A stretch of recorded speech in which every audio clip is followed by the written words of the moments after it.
नमस्कार. गोष्ट तिचीमध्ये सगळ्यांचं स्वागत. आपली आजची जी मैत्रीण आहे तिचं नाव आहे स्वाती कुलकर्णी आणि शृंगेरीच्या मठामध्ये जाऊन शंकराचार्यांच्या समोर जिने गीता पठण केलं आहे आणि त्यात पहिला नंबर मिळवला आहे अशी ही आपली मैत्रीण आज गोष्ट तिचीमध्ये आली आहे. तर तिचा प्रवास आपण जाणून घेऊया. स्वाती, तुझं गोष्ट तिचीमध्ये खूप स्वागत. धन्यवाद. तर हा प्रवास आम्हाला ऐकायचा आहे. तर हे सगळं कधीपासून सुरू झालं तुझं? पहिल्यांदा म्हणजे तुझं आभार की मला या ठिकाणी संधी मिळाली. आणि हा जो प्रवास आहे तो माझा ॲक्च्युली 2019 पासून सुरू झाला. माझी एक मैत्रीण आहे मीरा जोशी. तर तिच्या सासूबाईंनी मला फोन केला एके दिवशी आणि सांगितलं की तुला गीतेच्या क्लासला जायचं आहे माझ्या सुनेबरोबर.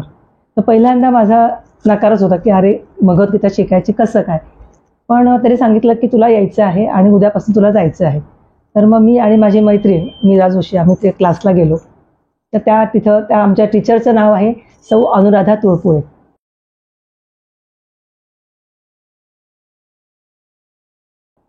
तर त्या क्लासमध्ये गेल्यानंतर त्यांनी आम्हाला एक छान भगवद्गीतेचं पुस्तक दिलं, एक वही दिली, एक पेन्सिल दिली आणि मग श्लोकाला शिकवायला सुरुवात केली. त्यांनी थोडंसं आम्हाला पहिल्यांदा सांगितलं की भगवद्गीता म्हणजे काय, त्याची माहिती सांगितली आणि मग श्लोकाला सुरुवात झाली. आता या ठिकाणी पंचायत अशी होती की मला संस्कृत नाही शिकलेली मी, त्यामुळं मला ते श्लोक कसे म्हणायचे, त्याचं उच्चारण कसं करायचं किंवा त्याची फोड कशी करायची, कारण मराठी येत असतं ते संस्कृत हे खूप वेगळं पडतं. पण त्यांनी माझं ते काम खूप सोपं केलं. ते प्रत्येक श्लोक छान फोड करून सांगायच्या, नंतर कुठे अवग्रह द्यायचा आहे, कुठं कशावर भर द्यायचा आहे, हे सगळं त्या छान सांगायच्या. आणि आम्ही पेन्सिलीनं त्या वहीमध्ये नोट डाऊन करायचो आणि पुस्तकावर खुणा करायचो. नंतर दररोज साधारणतः 5 ते 7 श्लोक व्हायचे आणि त्याच्यानंतर मग आम्ही त्याचे विवरण करायचे ते की त्या श्लोकाचा अर्थ काय आहे, त्या श्लोकाच्या मागे काय म्हटलेलं आहे भगवंतांनी किंवा अर्जुनांनी किंवा संजयांनी. आणि तिचा अभ्यास इतका गाढा आहे की ती नुसतंच भगवद्गीता घेत नसे तर बाकीचे पण संदर्भ देत असे की या ठिकाणी भगवद्गीतेच्या बरोबरच भागवतात काय म्हटलं आहे किंवा ज्ञानेश्वर महाराजांनी काय म्हटलं आहे माऊलींनी.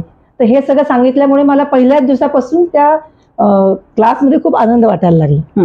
आणि मग नंतर असं केल्यानंतर पण तो क्लास झाला की मग आम्ही घरी यायचो की वही पुस्तक पर्समध्ये असायची. दुसऱ्या दिवशी झाल्यानंतर परत तो क्लासला आम्ही जायचो. आठवड्यात 3 दिवस क्लास असा आमचा होता आणि वर्षभर आमचं हे पठण आणि शिक्षण सुरू होतं. आणि या पूर्ण कालावधीमध्ये नुसतं क्लासमध्ये गीता शिकवली जात नव्हती तर इतर पण उपक्रम ती घ्यायची. म्हणजे काय म्हणते हळदी कुंकूचा कार्यक्रम व्हायचा आणि सगळ्यात महत्त्वाचा कार्यक्रम व्हायचा म्हणजे गोकुळाष्टमी. तो कार्यक्रम अतिशय सुंदर आमचा त्या ठिकाणी पार पडला. पहिल्यांदाच मी आयुष्यात गोकुळाष्टमीमध्ये एवढा भाग घेतला होता. तर खूप छान ती वर्ष झालं आणि वर्षभर आमचा तो गीतेचा प्रवास झाला.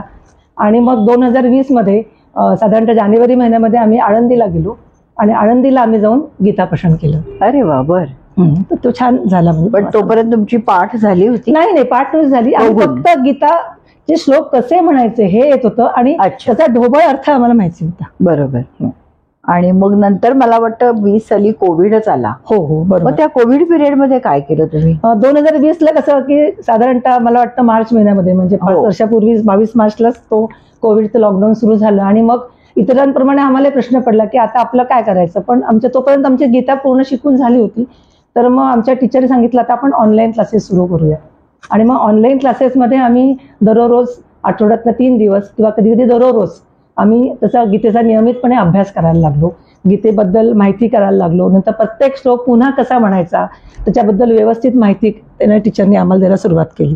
आणि मग त्याच कालावधीमध्ये अधिक महिना होता. तर मग अधिक महिन्यामध्ये आमच्या टीचरने सांगितलं की तुम्हाला गीता पाठ करायची आहे तर अधिक महिन्यासारखा सुंदर योग नाहीये तर आपण दररोज अधिक महिन्यात सगळ्यांनी पूर्ण गीता पठण करूया. आणि हे अशक्यप्राय असणारं ते जे ओझं होतं ते आमच्या टीचरनी अतिशय छान पेललं आणि शिवधनुष्य म्हणता यायला हरकत नाही. आणि आम्हाला घेऊन आम्ही दररोज पूर्ण गीता ऑनलाईन सकाळी 10:30 ते 1 या वेळेत म्हणायचो. आणि मग असं म्हटल्यानंतर जेव्हा 1 महिना झाला त्याच्यानंतर लक्षात आलं की आमचे बरेचसे श्लोक पाठ झालेत, बरेचसे अध्याय आम्हाला यायला लागलेत. एखादा श्लोक सुरू झाल्यानंतर पुढचे श्लोक आम्हाला आठवायला लागले. मग ती म्हणाली आता लॉकडाऊन संपेल कदाचित 2021ला तर आपण काय करूया ते गीता धर्म मंडळाची परीक्षा देऊया. गीता धर्म मंडळामध्ये एकूण 900 मार्काची परीक्षा असते पूर्ण. म्हणजे संपूर्ण गीतेचं पठण तिथं होतं आणि प्रत्येक वयोगटाप्रमाणे तिथं परीक्षा असते. तर ती परीक्षा आपण देऊया आणि म्हणजे त्याप्रमाणे तुमचं गीता पठण पूर्ण होईल आणि मग आपण शृंगेरीचा फॉर्म भरूया. तर आम्हाला हे खरं अशक्यप्राय वाटत होतं की हे कसं करायचं. तर ती म्हणली हरकत नाही, तुम्ही दररोज गीता म्हणायला सुरुवात करा आणि प्रत्येक अध्याय जर तुम्ही 21 वेळा म्हटलात तर साधारणतः तो पाठ होतो. तर मग आमच्या काही मैत्रिणींनी तसं सुरुवात केली, काही लोकांनी 5-5 श्लोक घेतले आणि मग पाठ करायला सुरुवात केली. असं करून आमचा पाठांतराचा ती म्हणजे घोडदौड चालू राहिली आणि बऱ्याच जणींनी म्हणजे आमच्या तर 15-20 जणींनी तो भाग घेतला होता की आपण पाठांतर करायला सुरुवात करू. हो, पण आता मला विचारायचं की लहानपणी पटकन पाठांतर होतं, पण या वयात पण पाठांतर, तेही संस्कृत मधलं, आणि होऊ शकतं एवढ्या जणी? खरं सांगायचं ना तर वयाची अट मला नाही वाटत की काही रेस्ट्रिक्शन्स येऊ शकतील, कारण माझ्यापेक्षाही वयस्कर असलेल्या माझ्या मैत्रिणींनी संपूर्ण गीता पाठ करून आता परीक्षा दिलेली आहे. त्यामुळे तो प्रश्न येणार नाही. फक्त तुमचं एक ध्येय पाहिजे आणि तुम्ही मनाशी पक्क ठरवलं पाहिजे की मला ही गीता म्हणायची आहे आणि हे माझं जे आहे ते परीक्षेसाठी किंवा मार्क्स मिळवण्यासाठी किंवा कोणी काहीतरी म्हणेल म्हणून नाही, तर मला माझ्या आनंदासाठी म्हणायची, माझं त्याच्यासाठी काय योगदान देता येईल. तर ते 100% जर आपण दिलं ना तर मला वाटतं की कोणाची गीता कोणत्या वेळात पाठ होऊ शकते. आणि मग ही 900 मार्काची परीक्षा पास झाल्यावर मग शृंगेरीसाठी काही फॉर्म बिम भरायचा असतो? हा, त्याच्या अगोदर थोडं सांगू इच्छिते मी की 2021 साली मग तेव्हाही लॉकडाऊन होतच, म्हणजे तेव्हा काही आपलं गीता धर्म मंडळाचं ऑफिस सुरू झालेलं नव्हतं. तर मग त्याच काळामध्ये दुर्दैवानं मार्च महिन्यामध्ये म्हणजे बाहेर आपण सगळं कोविडचं वाचत होतो आणि बाहेर सगळं पेपरमध्ये वाचत होतो, टीव्हीवर पाहत होतो, पण तो कोविड आमच्या घरात कधी आला आम्हाला कळलं नाही. आणि त्याच कालावधीमध्ये माझ्या आई वडिलांचं पण निधन झालं आणि माझे मिस्टर पण दवाखान्यामध्ये जवळजवळ 21 दिवस ते व्हेंटिलेटरवर होते आणि खूप कठीण काळामधून त्यामध्ये गेलो आम्ही. मग त्या काळात थोडीशी गीता मागं पडली, कारण सगळेजण घरामध्ये कोणातरी आजारपण होतं, कोविड होता, तो थोडासा तो काळ खूप क्रुशल होता आमच्या सगळ्यांसाठी. आणि मग तो काळ संपल्यानंतर साधारणतः 3-4 महिने गेल्यानंतर मग पुन्हा आमच्या टीचरने आम्हाला जागा केलं की आता बस झालं, आता तुम्हाला गीता पाठ करायची. आणि मग गीता धर्म मंडळाचं 2022 साली त्यांनी दार उघडलं की चला आता आपले फॉर्म्स ऍक्सेप्ट करायला सुरुवात केलेली आहे. हा, मग आम्ही फॉर्म भरला आणि मग 2 महिन्यामध्ये आमच्याकडनं त्या टीचरने आमच्या गीता पूर्ण पाठ करून घ्यायचा धडाका लावला. मग आम्ही जवळजवळ सकाळी म्हणजे तिथे सांगितलं होतं गीता कमीत कमी 2दा तरी दिवसातनं म्हटली गेली पाहिजे. तर साधारणतः एकदा पूर्ण गीता म्हणजे पहिले श्लोक आणि त्याच्यानंतर त्याची पहिली प्रार्थना, नंतर सगळे श्लोक, शेवटची प्रार्थना आणि गीताची आरती वगैरे ज्याला साधारणतः 2.5 तास लागतात. तर मी सकाळी साधारणतः 4 वाजता उठत असे आणि 4 ते 6:30च्या दरम्यान पहिल्याने शांतपणे बघून पूर्णपणे शांतपणे टीचरने सांगितल्याप्रमाणे अगदी अवग्रह, नंतर कशावर भर द्यायचा आहे, कोणता श्लोक कसा नीट म्हणता येईल. आणि गीतेचं एक म्हणजे वैशिष्ट्य असं आहे की तो अनुष्टुप छंदामध्ये आहे आणि तो श्लोक एका सलग याच्यामध्ये ते एका श्वासात म्हटलं तर आपला प्राणायाम होतो. तर म्हणून म्हणजे कदाचित माहित नाही, पण हे गीता म्हणत असल्यामुळे मला कोविड होऊन देखील मला श्वासाचा कधी त्रास झाला नाही, म्हणजे मला ऑक्सिजन कमी कधी माझी लेवल झाली नाही. हा, तर हा एक मला कदाचित तो एक त्याचा उपयोग असू शकतो. आणि मग 2 महिन्यामध्ये आम्ही ती गीता पाठ केली आणि आमच्या टीचर म्हणजे अनुराधाचं सगळं हे पूर्ण, आता ती माझी मैत्रीण झाली आहे पण ती खऱ्या अर्थाने गुरु आहे. तिने सगळ्यांना आम्हाला बांधून ठेवलं, तिने आम्हाला प्रेरणा दिली की नाही तुम्हाला हे करता यायला पाहिजे.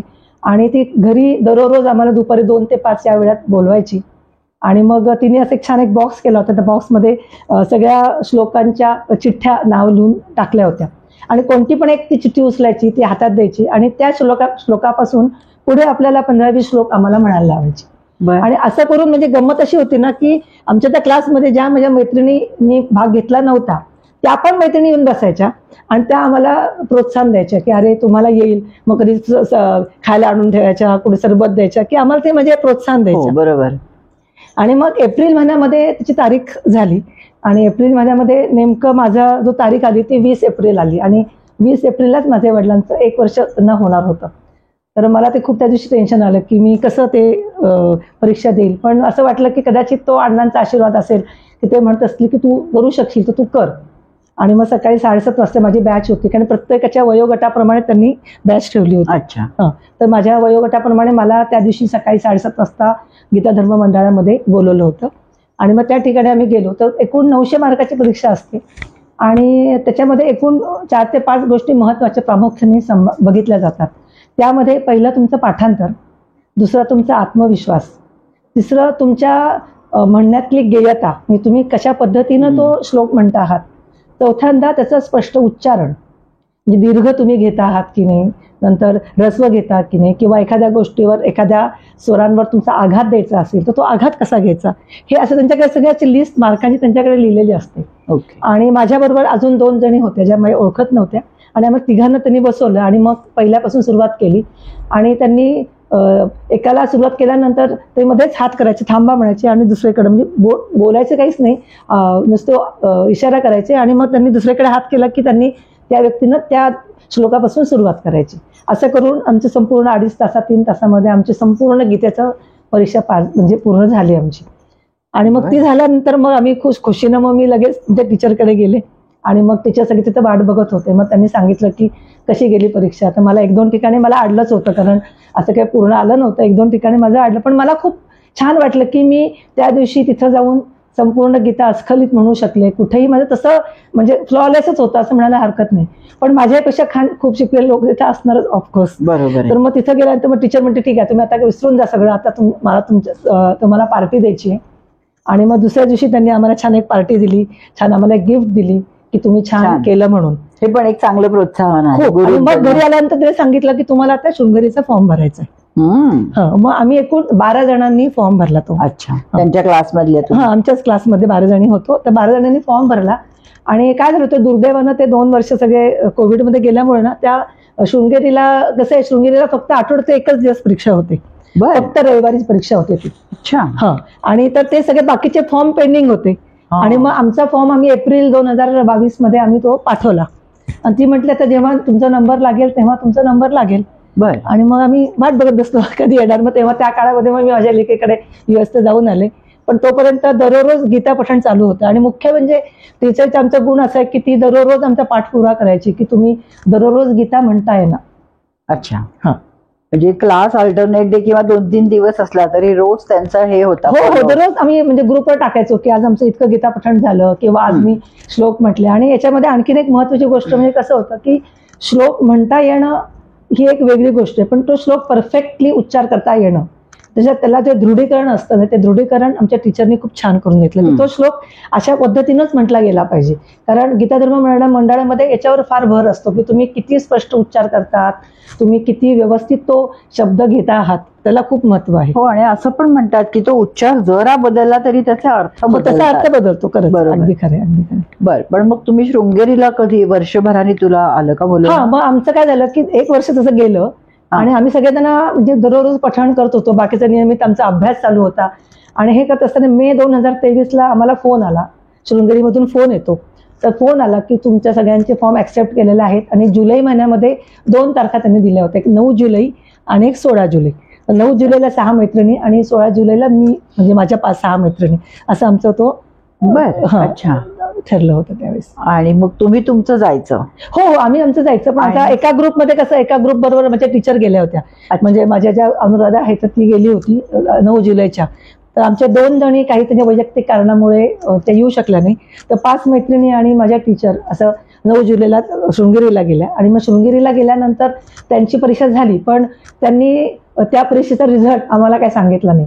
कारण ते म्हटले की त्याचा परिणाम कधी तुमच्या परफॉर्मन्सवर येऊ शकतो, की तुम्हाला दडपण येऊ शकतं, की तुम्ही आपल्या प्रत्येकाचा हा वैयक्तिक अनुभव असतो.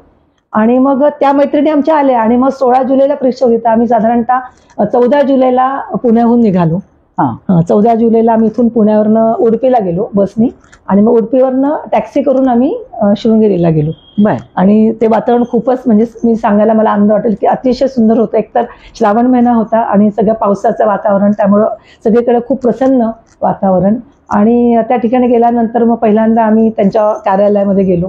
कार्यालयात गेल्यानंतर आम्हाला त्यांनी सांगितलं होतं एक चेक द्या, क्रॉस चेक, तुमचे फोटो आणि आधार कार्ड हे तिथं आम्हाला सबमिट करायला लावलं. आमच्याकडनं तिथे पुन्हा एकदा फॉर्म भरून घेतले. आणि त्यांनी सांगितलं की दुसऱ्या दिवशी 16 तारखेला सकाळी 7:30 वाजता तुम्ही शृंगेरीच्या या मठामध्ये हजर राहा. मग आदल्या दिवशी आम्ही मग त्या आतमध्ये शारदेचं दर्शन घेतलं, सगळा तो परिसर पाहिला, तिथं रात्री प्रसाद घेतला.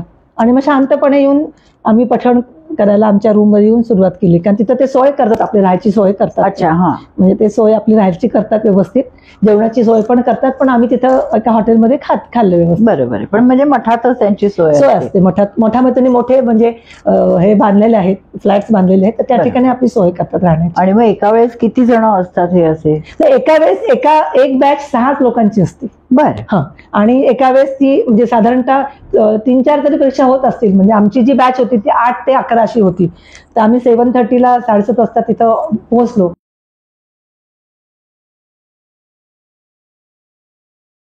तर एका गृहस्थांनी आम्हाला आतमध्ये नेलं, ज्या ठिकाणी शंकराचार्यांच्या समाधी आहेत, समाधीस्थळी नेलं. तिचं दर्शन घेतलं आम्ही आणि म्हणजे खरंच नतमस्तक झालो, की आम्हाला इतकं छान वाटलं की इतक्या पुण्यस्थळी आम्हाला हे गीता म्हणायला मिळते. आणि मग त्या ठिकाणी एक साधारण 25-30 वर्षाचे गृहस्थ तिथं आले आणि त्यांनी मग आमची सांगितलं की तुम्ही आतल्या रूममध्ये जा, आणि त्या ठिकाणी आपल्याला फक्त आपलं आसन घेऊन जायचं असतं आणि पाण्याची बाटली, याच्या व्यतिरिक्त काहीही घेऊन जायचं नसतं. तर मग तिथे आम्ही आत गेलो आणि मग त्यांनी आम्हाला बसवलं, आम्ही आमचं आसन टाकलं आणि मग त्यांनी पहिल्या प्रार्थनेपासून सुरुवात केली.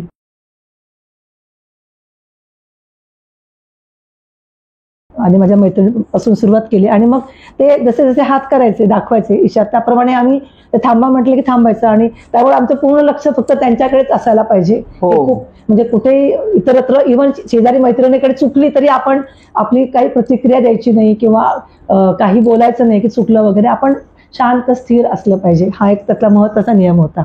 तर मग आम्ही सगळ्यांनी आमची असं करून साधारणतः 3-3.5 तासात आमची संपूर्ण गीता पठणाची परीक्षा झाली आमची. आणि म्हणजे मला तर खूप टेन्शन आलं होतं, कारण मला पाय खूप दुखत होता.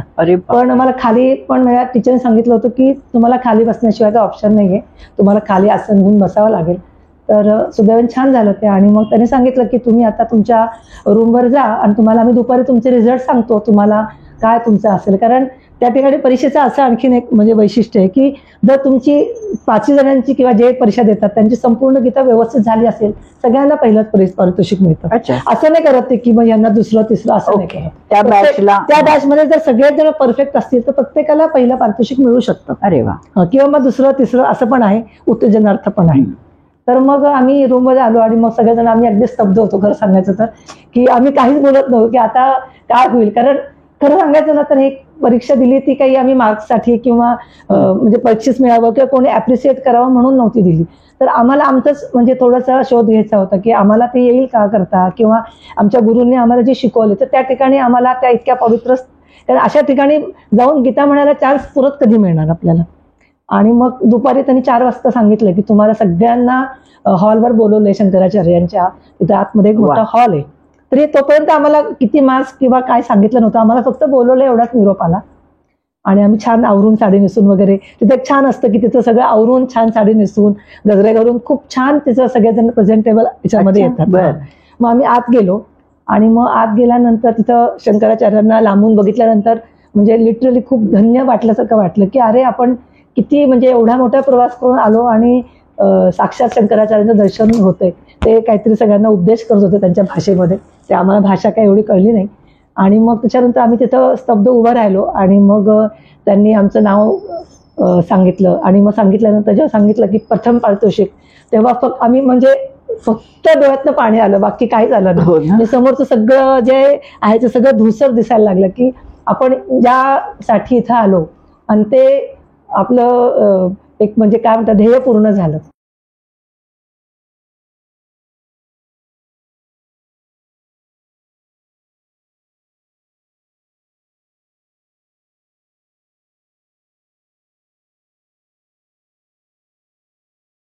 आणि मग शंकराचार्यांनी आम्हाला जवळ बोलवलं आणि मग त्यांनी आम्हाला प्रसाद म्हणून फळं दिली आणि नंतर मग त्यांच्या हस्ते आम्हाला सर्टिफिकेट मिळालं. आणि मग बाहेर आल्यानंतर जेव्हा मी बघितलं तेव्हा मला म्हणजे तुम्हाला खरं सांगते माझा आनंद गगनात मावेना, कारण त्या सर्टिफिकेटवर माझ्या वडिलांचं नाव होतं, म्हणजे मुलगी म्हणून मोरेश्वर कुलकर्णी यांचं नाव होतं. आणि मी याचसाठी घराची परीक्षा दिली होती, कारण जेव्हा माझ्या टीचरने सांगितलं की परीक्षा द्यायची स्वाती तर तू यासाठी दे की कारण त्या सर्टिफिकेटवर तुझ्या वडिलांचं नाव असणार आहे. आणि खूप म्हणजे इतका तो आनंद, आम्ही म्हणजे 5 जणी आम्ही असं म्हणजे लिटरली स्वर्गात होतो. आणि मग बाहेर आल्यानंतर सगळ्या मैत्रिणींना फोन केला, टीचरना फोन केला, घरी फोन केले, मग फोटो काढले. मग नंतर आम्ही तिथं बाकीचे मंदिर वगैरे सगळं बघितले आणि मग आमचा प्रवास पुण्याला परत सुरू झाला.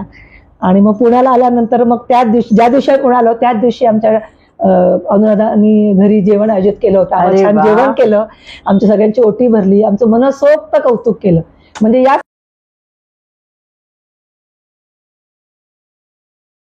सगळ्या प्रवासामध्ये मी सगळ्यांना सांगू इच्छिते की यात माझ्या आई वडिलांचे आशीर्वाद, नंतर माझं काय पूर्व सुकृत असेल तर ते, आणि सगळ्यात महत्वाचं योगदान म्हणजे अनुराधा तुळपुळे यांचं, की तिने इतकं माझ्या मागं लागली ती, आणि तिचा इतका स्वभाव मनमिळाऊ आहे, आणि इतकं तिच्यामध्ये जे लिडरशिप क्वालिटी म्हणतो आपण ती इतकी आहे की सगळ्यांना धरून चालणारी. म्हणजे कधी कधी असं व्हायचं ना की परीक्षा देतात, म्हणजे तिथं जेव्हा प्रॅक्टिस करायला जायचो ना तेव्हा मला रडायला यायचं, मला एकदमच मी ब्लँक व्हायची, मला आठवायचं नाही.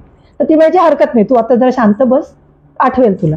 आणि तिच्या या प्रोत्साहनामुळे म्हणजे ती दररोज मागं लागायची की मेसेज करायची, आज म्हटले की नाही गीता, किती वेळा म्हटली, का नाही म्हटली. आणि तिला मी जाऊन विचारायची, अगं मला हा शब्द नीट येत नाहीये, किंवा मला ते म्हणजे, कारण मी ते काय करायची की ते म्हटल्यानंतर मी रेकॉर्ड करायची, की माझं रेकॉर्ड केलेलं मग मला कळायचं की हा शब्द कुठतरी खटकतोय. आणि त्याच्यामध्ये मी मिस्टरना बोलवायची की नाही मला तुम्ही सांगा की म्हणजे माझं हे पुस्तक मला विचारा. तर हे सगळ्यांचं योगदान खूप महत्वाचं आहे, म्हणजे घरातलं कुटुंबाचा पाठिंबा प्लस टीचरचं, म्हणजे टीचर ही सगळ्यात गुरु म्हणजे हा खरंच किती महत्वाचा असतो हे या क्षणी मला कळलं. त्यांची म्हणजे मनापासूनची इच्छा होती की तिला मी खूप वाटायचं की आम्ही तिथं जावं. आणि मग त्याच्यानंतर आम्हाला कळलं की आमच्या अगोदरच्या बॅचचे 5 जणी आणि आम्ही 5 जणी, सगळ्या 10 जणींना पहिलं पारितोषिक. अरे वा, त्यांना पण का पहिल्या बॅचला पण 5 नाही, म्हणजे नक्कीच गुरु तर आहेतच, म्हणजे तुमची मेहनत आहे. नाही, आमची मेहनत आहे, मेहनत मी सांगते माझी मेहनत 10%च आहे, पण आणि आई वडिलांचं काय असेल ते, पण त्या तिने ज्या तळमळीनं आमच्या मागे लागली की नाही तुम्हाला हे यायला पाहिजे, तुम्ही करा. आणि तिने सांगितलं होतं की बाप पुढं बक्षीस काय मिळेल, कोण काय म्हणेल याचा विचार करू नका, तुम्हाला फक्त तिथे जाऊन शृंगेरीच्या मठात जाऊन तुम्हाला गीता म्हणायची, हे इतकं तिचं वाक्य होतं. ते आम्ही डोक्यात ठेवलं होतं सगळ्यांनी. आणि याच्याच बरोबरीने मिस्टरांना पण थँक्स, कारण त्यांनी एवढा सपोर्ट सांगते ना 2 महिने अगं माझं अजिबात लक्ष नव्हतं घरामध्ये. म्हणजे मी कसं तरी स्वयंपाक करायची, पूर्ण त्या गीतेच्या पठणामध्ये होतो आम्ही. म्हणजे मी नाही मोबाईल बघितला ना टीव्ही बघितला, कोणत्या कार्यक्रमाला मी गेले नाही. घरात सुद्धा मी अगदी मोजक्या वेळेत कसं तरी स्वयंपाक करायची आणि ते गीतेचा अभ्यास, हा एवढंच ध्येय ठेवलं, त्यामुळे ते छान हे झालं. हो, खूप छान. पण किती छान आहे त्यांच्या समोर आपल्याला त्यांच्या हस्ते मिळावं. हो, अगदी अगदीच खरं. पण तुला लहानपणापासून गोडी होती का या अध्यात्माची वगैरे? असं अध्यात्माची गोडी होती, कारण कसं आहे की माझे वडील श्री स्वामी समर्थांचे भक्त आहेत, आणि मला लहानपणापासून एक त्यांचं असं असायचं एक श्रद्धास्थान म्हणून कुठेतरी तुझं कोणतं तरी एक पक्क ठेव. तर त्यांच्याकडे बघून बघून मी शिकले. म्हणजे आज पण मी घरात जी पूजा करते ती सेम माझ्या वडिलांसारखी करते. मी पहिल्या अथर्वशीर्षापासून शेवटचे श्लोक मी ऐकूनच म्हणजे पाठ झाले. आणि त्यांचं जे रेग्युलर कुळाचार असतील किंवा गुणधर्म असतील किंवा दररोजची पूजा असेल हे बघूनच मला त्याच्या गोडी लागली. आणि मुख्य त्यांनी मला वाचनाची आवड लावली. म्हणजे तू हे वाच. तुम्ही तेव्हा पण लहानपणी पण मला सांगायची की तू एक पुस्तक वाच स्वाती, तुला समजो किंवा न समजो तू वाच, त्याचा तुला उपयोगी होईल पुढे. म्हणजे महाभारतातल्या गोष्टी असतील किंवा ज्ञानेश्वरीतल्या काही गोष्टी असतील. बरं, तेव्हा पण त्यांनी मला सांगितलं होतं वाचायला. काय करायचे?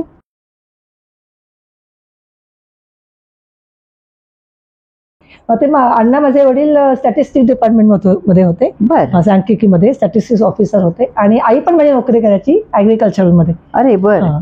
दोघे स्टेट गव्हर्नमेंटचे. मला आता एकंदर असं म्हटलं दोघांपैकी कोणी शिक्षक वगैरे आई नोकरी करायची. आणि तुला मुली वगैरे काय? मुली मला 2 मुली आहेत आणि दोघींची लग्न झाली आहेत. एक आहे ती US ला आहे, सियाटलला. आणि धाकटे आहे तिचं आता मागच्या वर्षी लग्न झालं, ती लंडनला असते. अच्छा. दोघींनी MS केलंय कॉम्प्युटर सायन्स मध्ये. दोघी जणी आपल्या क्षेत्रात छान आहेत.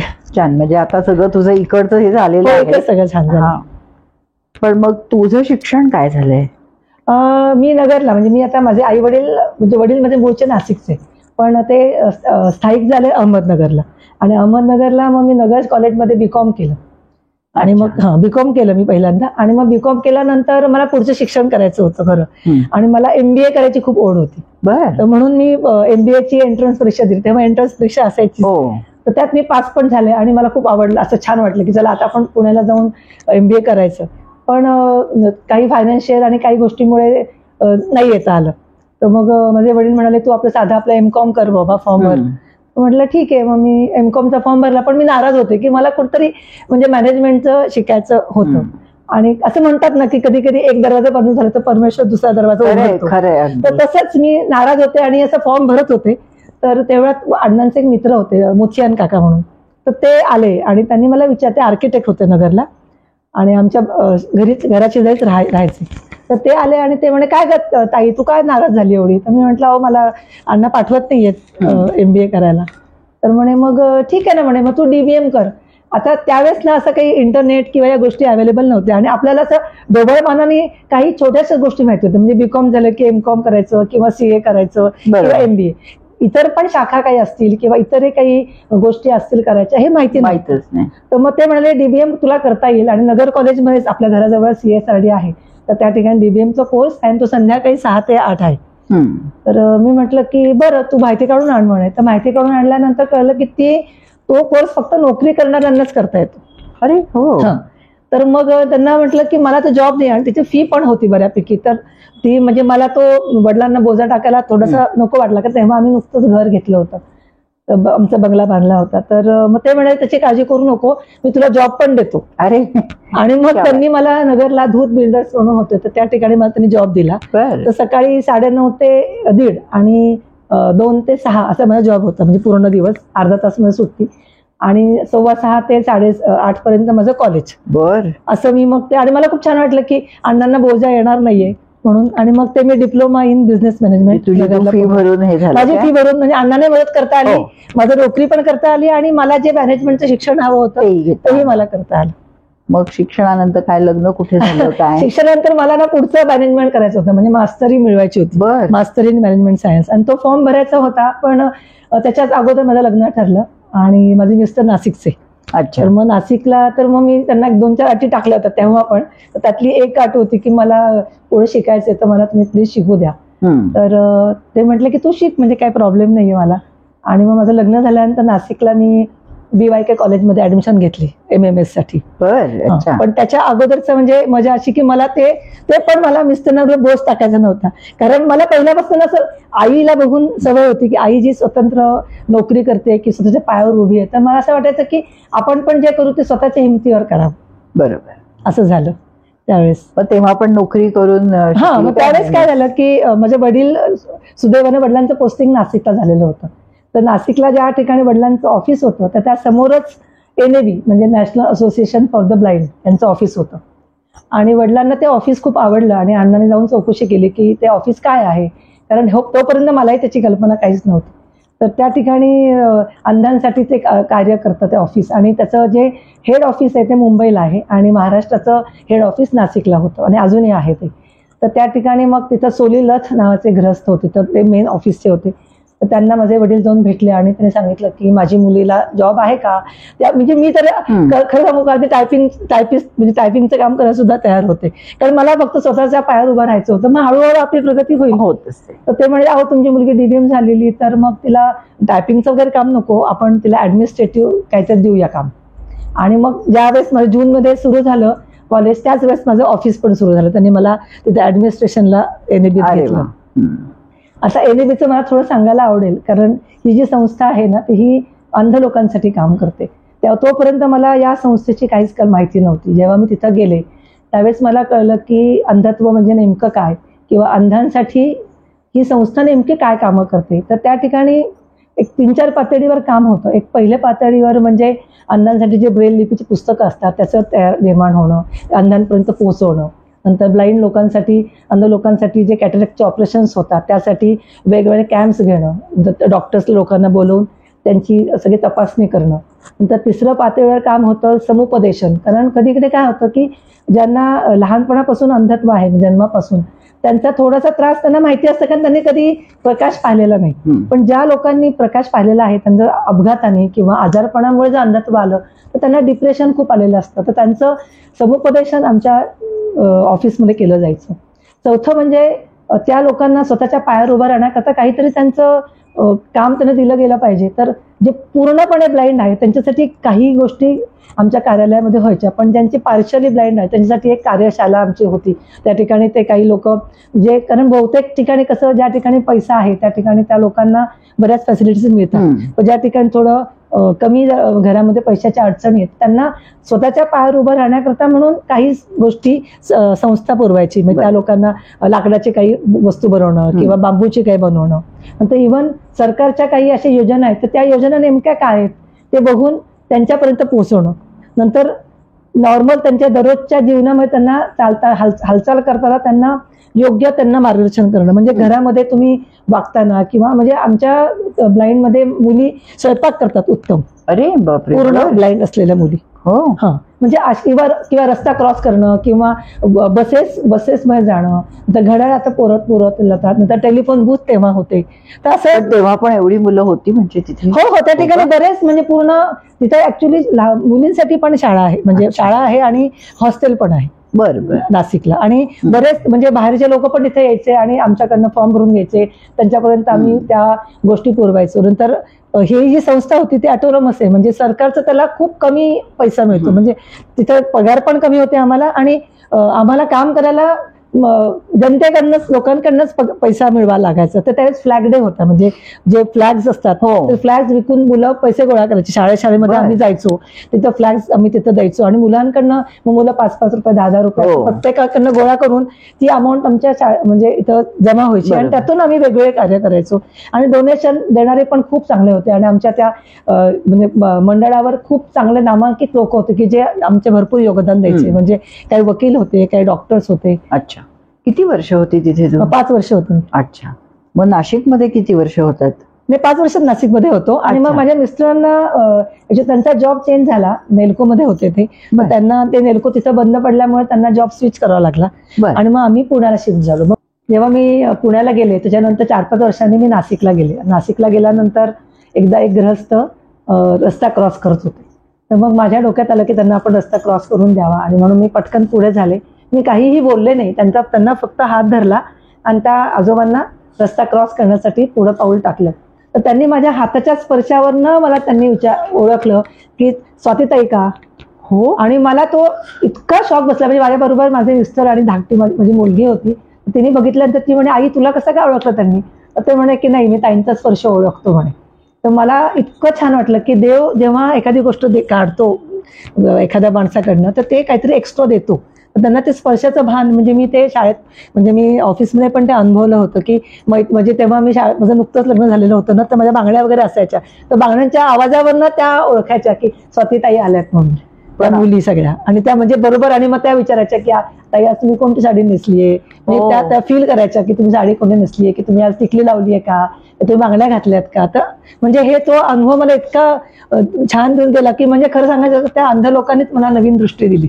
खरंच असं म्हणजे त्यांनी इतकं असं वाटलं की आपण खूप छोट्या गोष्टींमध्ये आपण सांगतो की मला हे नाही मिळालं ते नाही मिळालं. पण त्यांच्याकडे बघितल्यानंतर असं वाटतं की परमेश्वराने आपल्याला इतकं भरभरून दिलंय पण आपण त्या गोष्टीचा उपयोग करून घेत नाहीये. पुण्याला आल्यानंतर मग माझं ते पुण्याला NABचं ऑफिस नव्हतं तेव्हा. त्यामुळे मग मला ते काम तिथं थांबवावं लागलं. बरं. आणि मुलगी काय लहानच? मुलगी तेव्हा खूप लहान होती. आणि मग पुण्याला आल्यानंतर ऍक्च्युली मी एका कंपनीत जॉईन झाले होते IT कंपनीमध्ये. STP म्हणून आहे, सॉफ्टवेअर टेक्नॉलॉजी पार्क म्हणून. तर भोसरीला ते ऑफिस होतं. अच्छा. आणि भोसरीला तिथं मी काही दिवस गेले परंतु काय झालं एकतर जायचा खूप प्रॉब्लेम होता कारण आम्ही औंधवरनं जायची बसेस मिळून वगैरे. आणि मुलीला पाळणाघरात ठेवलं तर 6 वाजता ते पाळणाघर बंद व्हायचं आणि मला घरी यायला 7 वाजायचे. मग त्याचे खूप तिथं चिडचिड व्हायला लागली. मग ते मी सोडून दिलं मुलीसाठी. असं झालं. पण आता एवढं सतत काही ना काही करणारी आहेस तू, तेव्हाही काही केलं असेलच?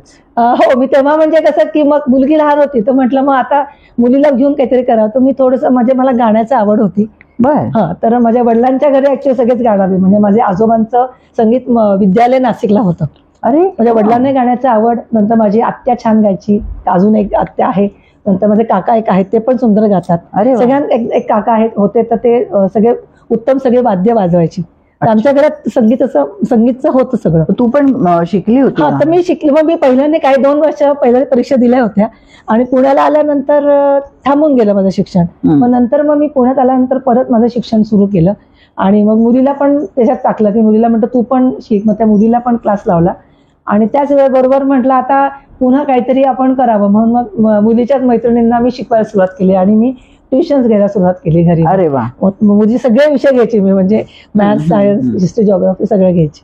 चांगलंय. म्हणजे ट्युशन्स पण चालू झाल्या. हो, करेक्ट. आणि मुलीचं पण मुलीचा अभ्यास सुरू झाला. आणि मग गाणं शिकत असतानाच मग 3-4 परीक्षा दिल्या मी. आणि मग त्याच्यानंतर माझ्या धाकट्या मुलीचा जन्म झाला. आणि मग ती छोटी असताना मला असं वाटलं की आपण आता नवीन काहीतरी शिकूया, म्हणून मी चक्क शिवणकाम शिकले. म्हणजे मला आमच्या घरात सगळ्या लोकांचं खूप आश्चर्य वाटतं, कारण मला शिवणाचा अजिबात गंध नव्हता.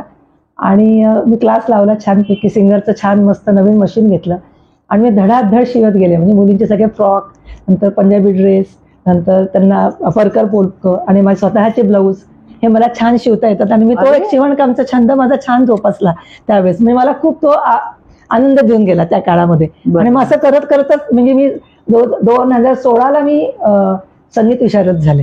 म्हणजे इतका तो प्रवास झाला, कारण मला मध्ये कसं लहान मुलगी होती, मग शिक्षण थांबलं, मग परत थोडं काही अडचणी आला, 10वी आली मुलीची, 12वी आली. असं करत करत मी तो प्रवास पूर्ण केला. पण एकदाची झाले बाबा संगीत विशारद पर्यंत झाले. संगीत विशारद झाले. मला हार्मोनियम छान येतं. अरे छान. हार्मोनियम. आणि माझ्या दोन्ही मुलींनी पण 4 परीक्षा दिल्यात गाण्याच्या आणि हार्मोनियमच्या दोघींनी. हे खूपच छान आहे. छान दिल्यात.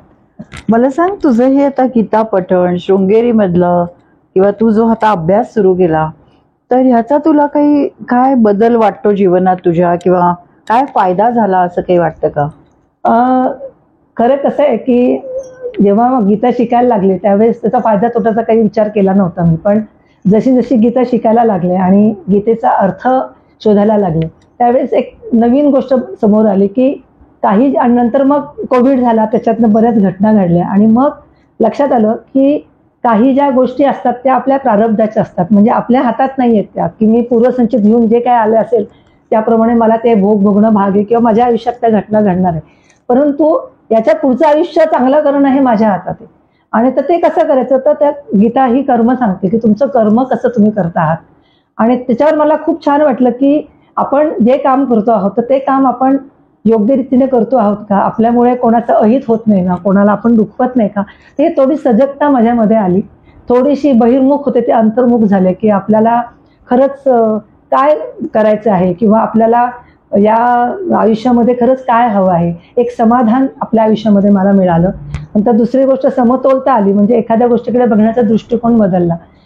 छोटी गोष्ट सांगते की आपण लहानपणापासून आपल्या आयुष्यामध्ये बऱ्याच घटना घडलेल्या असतात. म्हणजे आपण कधी कधी कोणी आपलं दुखवलेलं असतं, किंवा कधी कधी आपल्या कोणी अपमान केलेला असतो, कोणी आपल्याला वाईट साईड बोललेलं असतं. कधी कधी आपल्याला एखादी गोष्ट करायची सल असते की धावून गेली की मला हे करता नाही आलं, किंवा एखादी गोष्ट आपल्याला हातातनं निसटली याचं दुःख असतं.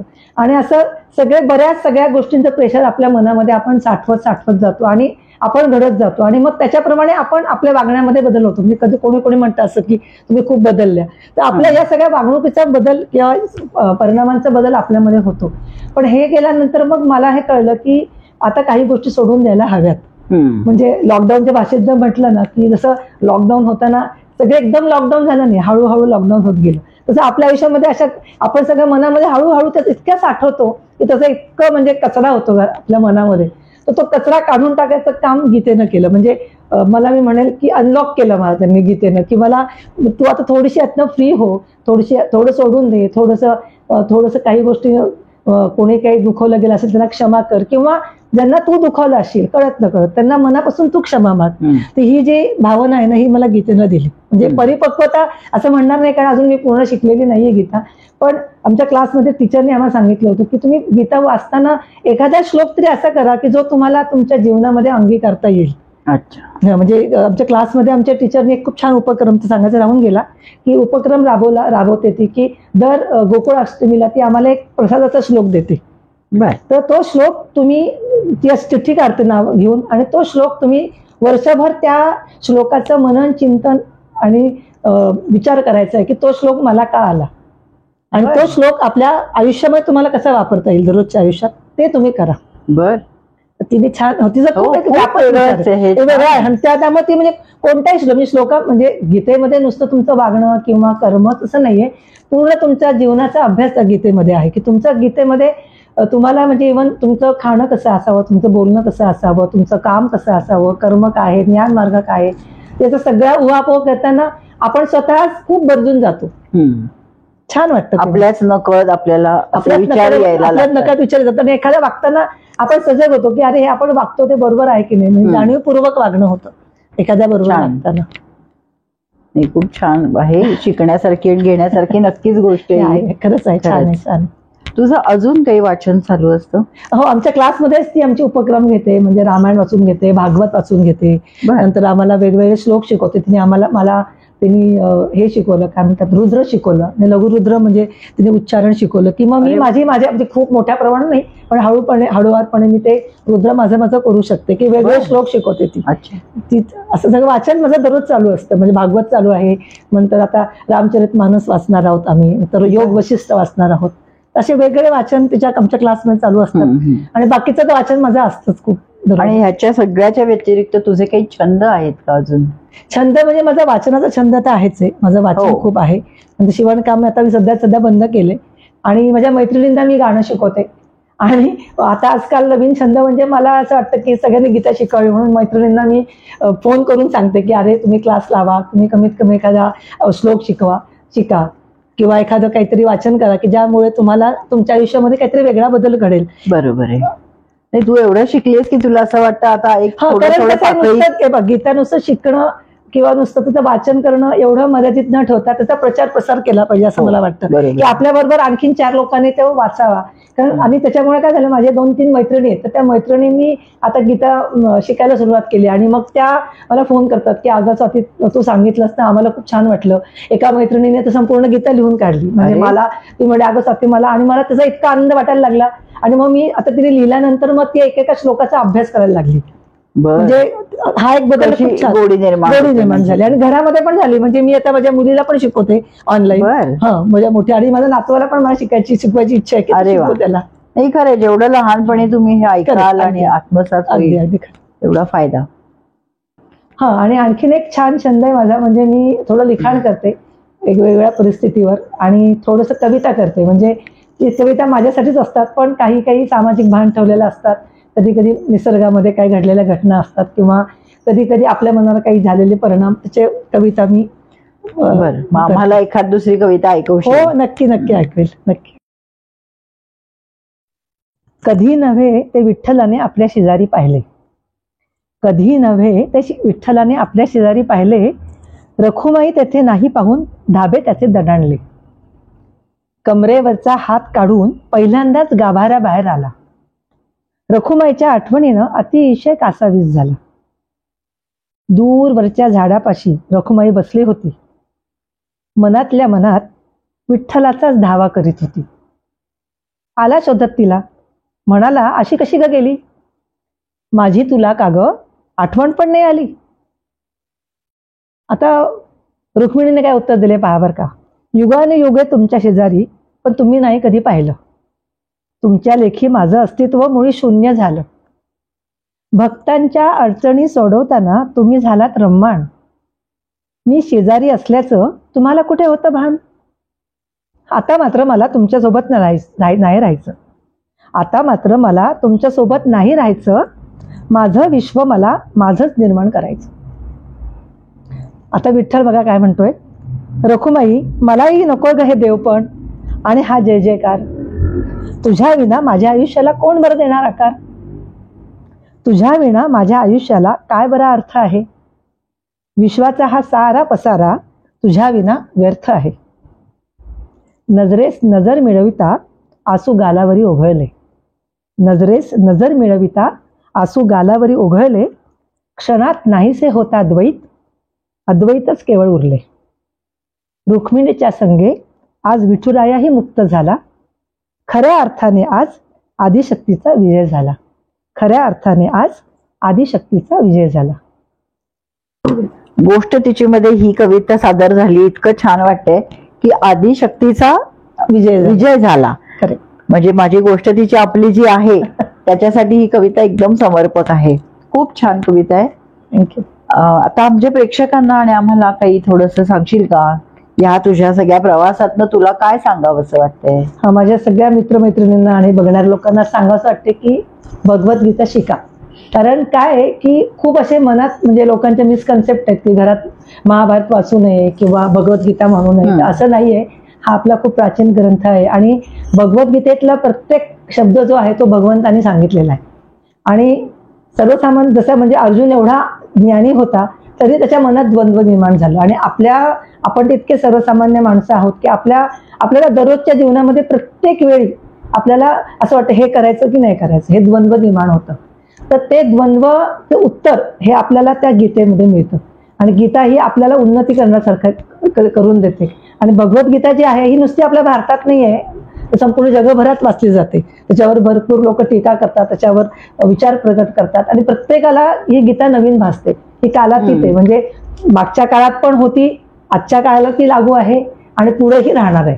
तर मला असं वाटतं की प्रत्येकानं ती गीता वाचावी, गीतेतला श्लोक वाचावा आणि प्रत्येक तो श्लोक वाचल्यानंतर तो पाहावा की हा श्लोक आपण आपल्या दररोजच्या दैनंदिन आयुष्यामध्ये त्याचा थोडाफार तरी उपयोग करू शकतो का. कारण कर्म करताना आपल्याकडनं कोणाचंही अहित होत नाही हे जरी आपण पाहिलं तरी मला वाटतं आता बरेच प्रश्न सुटतील. किंवा आता बरेच लोकांना डिप्रेशन येतं किंवा मला म्हणजे एखादी गोष्ट मिळाली नाही तर त्याची उत्तरं सुद्धा तुम्हाला गीतेत मिळतात. तर तिसरी गोष्ट म्हणजे असं की आपलं कर्म करताना आपल्या कोणत्या गोष्टीचं भान ठेवायला हवं हे देखील आपल्याला गीतेतनं सांगितलं जातं. त्यामुळे ही गीता प्रत्येकाने आपल्या घरात ठेवा, प्रत्येकाने तो शिका आणि आपल्या घरातलं, माझं तर मत आहे की घरातल्या लहान मुलांपासून सुरुवात करा. कारण लहानपणी कसं असतं, पूर्वीच्या काळामध्ये गुरुकुल पद्धती होती, त्यामुळे लहानपणापासून हे सगळे आपले ग्रंथ किंवा श्लोक हे लहान मुलांना शिकवले जायचे. तर आता ती सगळे मुलं बाकीच्या गोष्टी शिकतात, सगळ्या ऍक्टिव्हिटीज करतात, पण ही गोष्ट करत नाही. तर मला तर असं वाटतं की शाळेमध्ये सुद्धा कंपल्सरी एक भगवद्गीतेचा क्लास असला पाहिजे. हो खरंय, कारण किती छान. हा, कारण प्रत्येकाने काही आम्ही ऍक्च्युली शाळेमध्ये ना मध्ये म्हणजे मागच्या 2 वर्ष कोविड व्हायच्या अगोदर आम्ही उपक्रम राबवला होता शाळेमध्ये. आमच्या टीचरनी सांगितलं होतं की 12वा आणि 15वा अध्याय जाऊन शाळेत जाऊन शिकवा. आणि बऱ्याच जणांनी हा तो उपक्रम करून काही शाळांनी परवानगी दिली होती आणि आम्ही काही मुलं सिलेक्ट करून त्यांना शिकवलं होतं. त्यात मी नव्हता भाग घेतला, तर माझ्या मैत्रिणींनी भाग घेतला होता. अच्छा, पण चांगलं आहे. तर म्हणून प्रत्येकाने ती गीता शिकावी असं मला मनापासून वाटतं. बरोबर. कारण गीतेनं तुमच्या आयुष्यात खूप आमूलाग्र बदल होतो. आणि आता तुला अजून काय करायचं आहे, तुझं काही ध्येय किंवा स्वप्न? हा, आता ऍक्च्युली कसं आहे की माझ्या जे टीचर आहेत त्या आमच्याकडनं बऱ्याच गोष्टी करून घेतात. आणि तर मला जसं वाचन करायचं ना, तर मला तसं वेद आणि उपनिषद एक्झॅक्ट काय आहेत ते मला बघायचं आहे, वाचायचंय. तर सगळं जगभर फिरायचंय. आणि तर मला माझं श्रद्धास्थान जे स्वामी समर्थ आहेत तर मला कर्दळी वनात जायचंय. कर्दळी वनात जाऊन ते पाहायचं त्यांचं स्थान कसं होतं. गिरनारला जायचं आहे, त्यांचं संपूर्ण जग प्रवास करायचा आणि खूप जणांना शिकवायची गीता मला. म्हणजे मला सांगायचं की गीतेमध्ये काय आहे, मला फक्त गीतेमध्ये रमायचंय. अरे वा, किती छान आहे. नक्की तुला खूप शुभेच्छा या गोष्टीसाठी सुद्धा. आम्ही पण तुझ्याकडे शिकायला येऊ, अगदी नक्कीच येऊ. आणि आपल्या ह्या गोष्टी मधला एक शेवटचा प्रश्न असतो की स्त्री म्हणजे काय, एका शब्दात सांगायचंय आणि मग थोडं विस्तृत करून सांग. माझ्या दृष्टीने स्त्री म्हणजे योद्धा. कारण आता जर बघितलं ना तर स्त्रीला अगदी गर्भात असल्यापासून तिला लढावं लागते. म्हणजे आता स्त्री भ्रूण हत्या होते आणि मुलींना जन्म येण्यास आधीच मारलं जातं.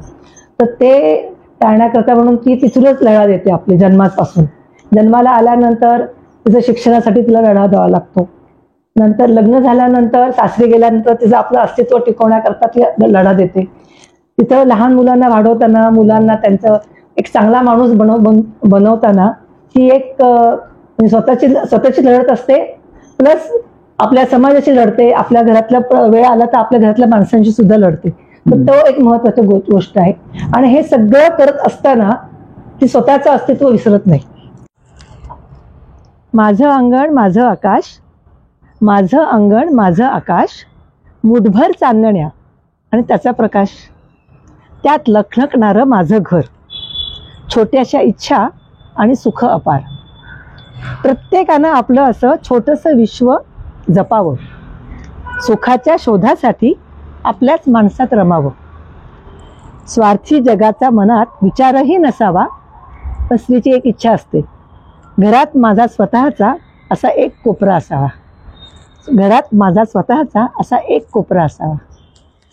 स्वतःला त्यात कुठतरी त्याचा अंकुर ती विजू देत नाही, अंकुर जपत असते. अगदी छान. आणि मी आतापर्यंत इतक्या आत्महत्यावर बघितल्यात, पण अशी कोणत्या स्त्रीनं जबाबदारी टाळण्याकरता आत्महत्या केलेली मी पाहिलं नाही. इतकी ती कणखर आहे.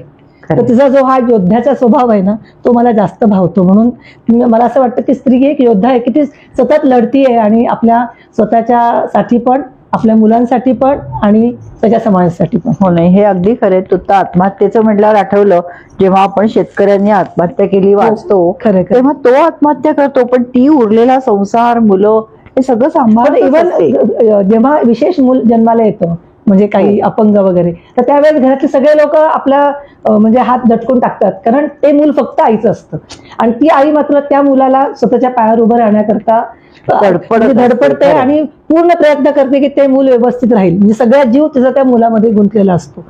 त्यामुळे मला असं वाटतं की ती योद्धा आहे आणि ती लढते सगळ्यांशी. नाही, खूप छान सांगितलं. हे सगळ्या स्त्री वर्गाला आवडला असणार हा आणि पटला असणार आहे. तर तू गोष्ट तिचीमध्ये आलीस आणि तुझा हा सगळा छान प्रवास सांगितलास आम्हाला, त्याबद्दल खूप खूप धन्यवाद. नमस्कार, थँक्यू. अशाच प्रेरणादायी गोष्टी ऐकण्यासाठी बघत रहा गोष्ट तिची.